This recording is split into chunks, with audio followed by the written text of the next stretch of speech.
porque hoy es un día clave para Julian Assange, que no sé si os acordáis de este tema, pero Público lleva la noticia. Hoy se decide si se extradita a Julian Assange a Estados Unidos. La libertad de información está ahora en manos de la justicia británica. Dicen que a un día de la vista en la que se dirimirá la extradición de Julian Assange a Estados Unidos, Público hace una retrospectiva del caso que persigue, entre otras informaciones, la revelación de crímenes de guerra en Irak y en Afganistán. Lo cuenta Emilia Morales en Público. En abril de 2010, la grabación de 2 militares estadounidenses disparando desde sus helicópteros Apache a civiles desarmados en un barrio de Bagdad. Os pongo por aquí la noticia de cómo fue el caso.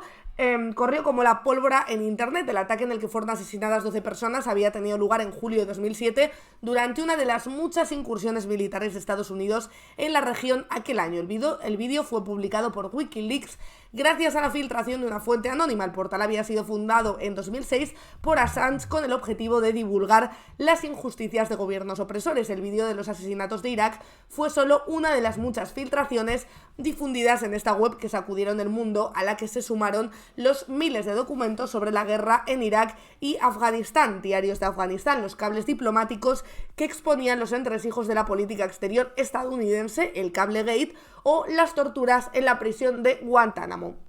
Pero también había otros documentos como la corrupción en Islandia o las ejecuciones extrajudiciales en Kenia, entre otras revelaciones. Estados Unidos ha sido el único país del mundo que ha tomado represalias legales contra las informaciones difundidas por Wikileaks, acusando a su fundador de cometer 18 delitos relacionados con espionaje y crímenes informáticos. Por la presunta comisión de estos delitos, prende sobre Assange la amenaza de 175 años de prisión. En 2012, ante la sospecha de la existencia de una causa abierta contra él en Estados Unidos y otra investigación abierta en Suecia por una presunta violación a una mujer y abuso a otra, el periodista australiano se refugió en la Embajada de Ecuador en Londres, Reino Unido. En ella permaneció encerrado 7 años gracias al asilo diplomático concedido por el que fuera presidente del país latinoamericano, Rafael Correa.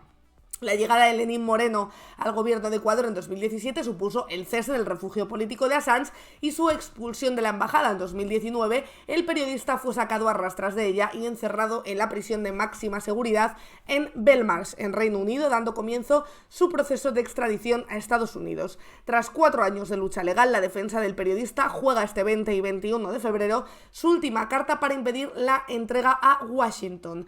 ¿Cómo fue el inicio de esa causa? En 2010, apenas unos meses después de que Wikileaks publicara miles de documentos secretos sobre las guerras de Irak y Afganistán, el Tribunal del Distrito Oeste de Virginia inició una investigación judicial por difusión de secretos oficiales. Los fiscales estadounidenses argumentaron que Assange no se limitó a difundir las filtraciones, sino que ayudó a la exmilitar Chelsea Manning, fuente de las informaciones, a llevarlas a cabo, cometiendo presuntamente un delito informático. Además, el periodista fue acusado de haber violado la ley de espionaje al revelar las informaciones secretas. Esta norma se ha utilizado varias veces para encausar a sospechosos y a responsables de otras importantes filtraciones, como ocurrió con Daniel Ellsberg, fuente de los papeles del Pentágono. En este caso, la causa no llegó a prosperar, y normalmente en España, cuando tú de repente haces una investigación y filtras unos papeles tan importantes para la información como fueron estos, lo que se hace es que, si el derecho de la información se entiende que está por delante, es decir, si es una información que se considera relevante para el ámbito público y que los ciudadanos deberían conocer, como fue el caso de Wikileaks, en el que se denunciaban al final prácticas irregulares, no era que se filtrara, yo qué sé, la localización simplemente de Guantánamo, que eso pues a lo mejor, o los mapas de Guantánamo, que pueden ayudar a que haya posibles atentados dentro. No, lo que se denunciaban en esos papeles era o bien corrupción, o bien abusos, o bien torturas, etcétera, etcétera, etcétera. Pero, sin embargo, ya sabemos que Estados Unidos es el país de la libertad para muchas cosas, menos para cuando ellos hacen las cosas un poquito mal, ¿no? Entonces, la defensa de Assange cree que la apertura del caso en Virginia no es casual. En este estado se encuentran las sedes de las principales agencias de inteligencia estadounidenses, entre las que destaca la CIA. El abogado del periodista explicó en un coloquio sobre el caso celebrado en el Ateneo de Madrid que debido a que la causa de Assange es extraterritorial, el Departamento de Justicia de Estados Unidos puede juzgarlo allí donde le resulte más favorable, y ya sabemos que los jurados en Virginia están compuestos por familiares de los agentes de inteligencia o contratistas de las agencias de inteligencia. Paralelamente a esa investigación judicial, la Fiscalía de Suecia abrió en agosto de 2010 una investigación preliminar contra Assange por presunta violación y abuso a 2 mujeres en Estocolmo.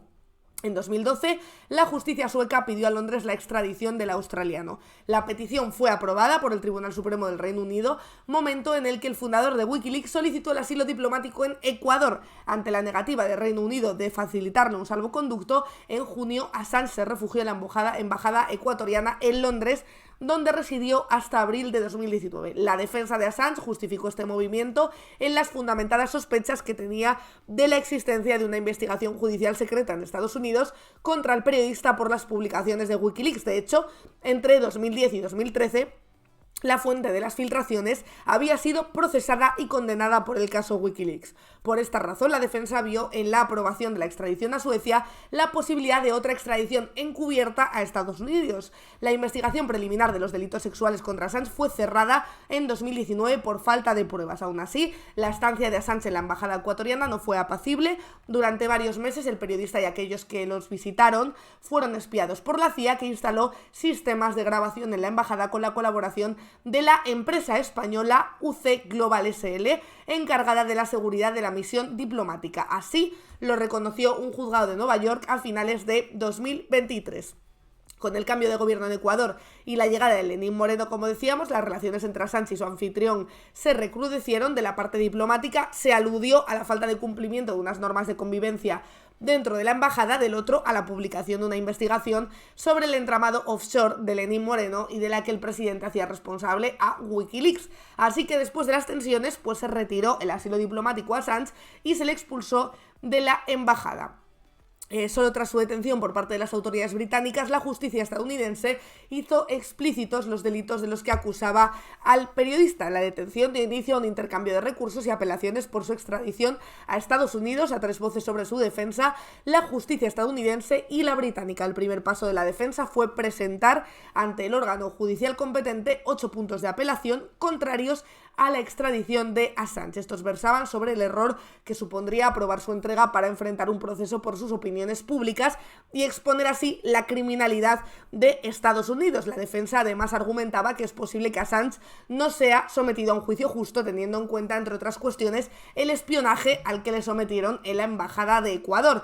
A ello se suma además la propuesta de admitir las evidencias sobre los planes de Estados Unidos de secuestrar, entregar o asesinar a Assange, publicadas por Yahoo News en 2017 en base a las declaraciones de un exagente de contraterrorismo y de más de 30 oficiales americanos.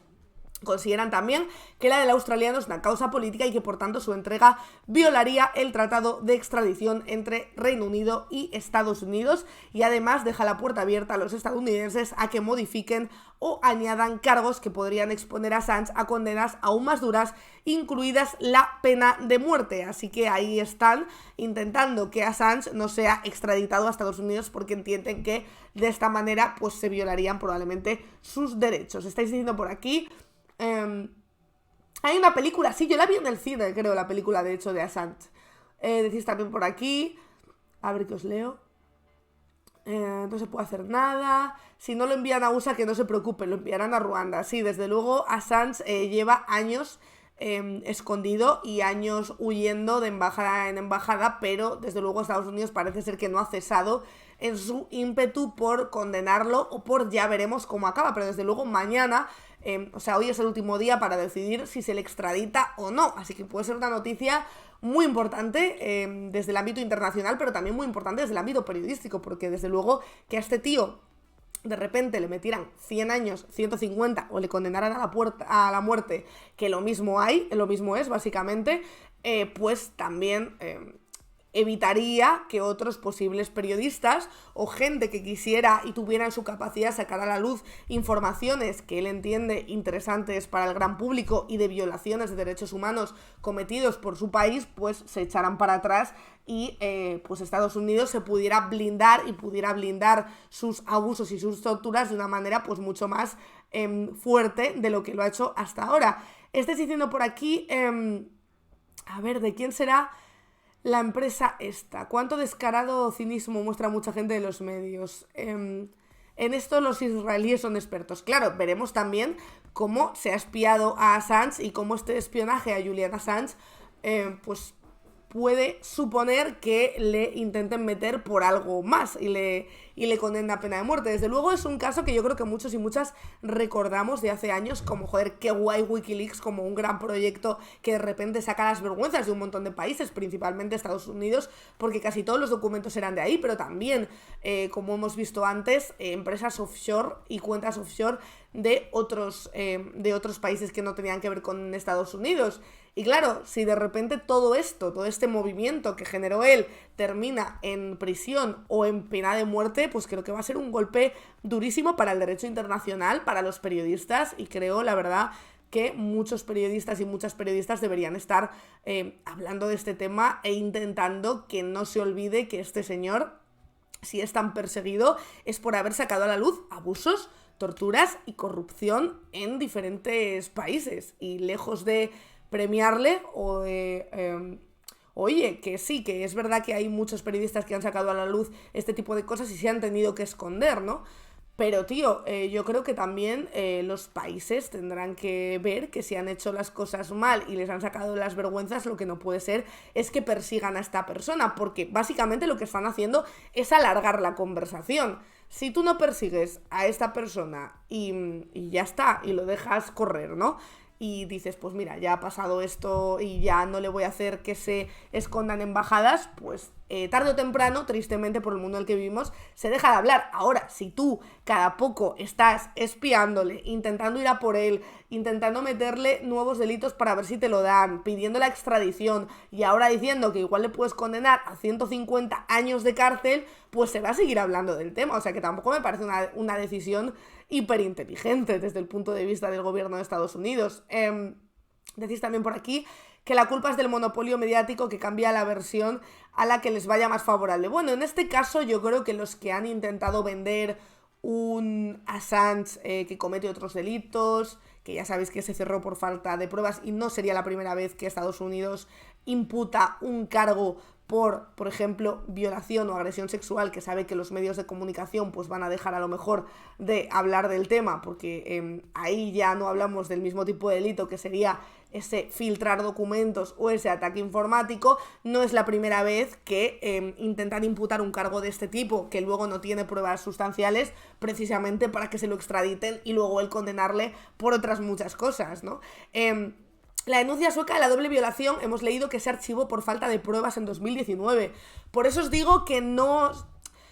evidentemente podría ser, pero no sería la primera vez que se utilizan los delitos de agresión sexual para extraditar a una persona, porque saben, como os digo, que son delitos condenados en prácticamente todos los países, y sobre todo todos los países que tienen acuerdo de extradición. Saben que los medios de comunicación por ahí no van a pasar y que es un tema muy escabroso, y lo utilizan muchísimo precisamente para este tipo de casos.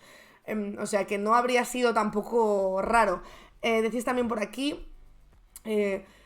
a ver, que os leo. El periodismo es un arma de doble filo, se puede usar para el bien o para el mal, y parece ser que se te castiga mucho más cuando lo utilizas para el bien que cuando lo utilizas para el mal. Decís, ¿qué periodismo? Pablo González está en prisión y aquí las cadenas calladas. Sí, de hecho, bueno, lo contamos el viernes pasado, creo que fue en Público, hablamos de nuevo del tema, ¿no? Que le han prorrogado otros 3 o 4 meses la espera a tener un juicio justo. Es una absoluta barbaridad, y muchos medios de comunicación se olvidan y llevan sin hablar de él básicamente meses, cuando es una persona que lleva años en una prisión de un país de la Unión Europea sin derecho a juicio y sin ninguna prueba de momento que le mantenga ahí dentro. O sea, es bastante escandaloso, y ojalá salga y haya falta de pruebas, porque el día que salga yo creo que se le tendrían que poner los coloretes bastante rojos a más de uno y a más de una. Pablo González detenido y Alvise Pérez en libertad, efectivamente. La verdad es que la vida a veces es bastante sorprendente, diría, ¿no? Spanish Revolution.